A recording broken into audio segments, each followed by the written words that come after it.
Hello viewers, আসসালামু আলাইকুম। কেমন আছেন আপনারা সবাই? আবারও চলে এলাম নতুন একটি ভিডিও নিয়ে। আজকে আমরা অনেক সুস্বাদু দেশীয় একটি রান্না করে দেখাবো, যার নাম হচ্ছে বেলে মাছের চচ্চড়ি। তো চলুন ভিউয়ার্স, শুরু করা যাক।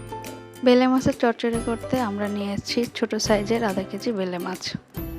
এরপর লাগছে 1 কাপ পেঁয়াজ কুচি, 4-5টা মরিচ ফালি, 1 টেবিল চামচ পেঁয়াজ বাটা, 1 চা চামচ রসুন বাটা, 1 চা চামচ জিরা বাটা, 1 চা চামচ হলুদ গুঁড়ো এবং 1 চা চামচ মরিচ গুঁড়ো। আরও লাগছে ধনেপাতা কুচি, একটি মাঝারি সাইজের টমেটো, একটি মাঝারি সাইজের আলু, 1 কাপ সরিষার তেল ও স্বাদ মতন লবণ। এখন আমরা এক এক করে মাছের মধ্যে আলু কুচি, টমেটো কুচি, সব ধরনের মশলা, তেল, প্রয়োজন মতো লবণ দিয়ে ভালোভাবে মাছটিকে মাখিয়ে নেব।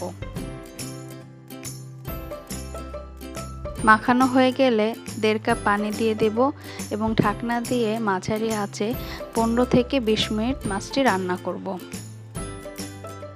20 মিনিট পর হয়ে গেল আমাদের দারুণ সুস্বাদু মজাদার বেলে মাছের চচ্চড়ি। এখন গরম ভাতের সাথে পরিবেশন করুন।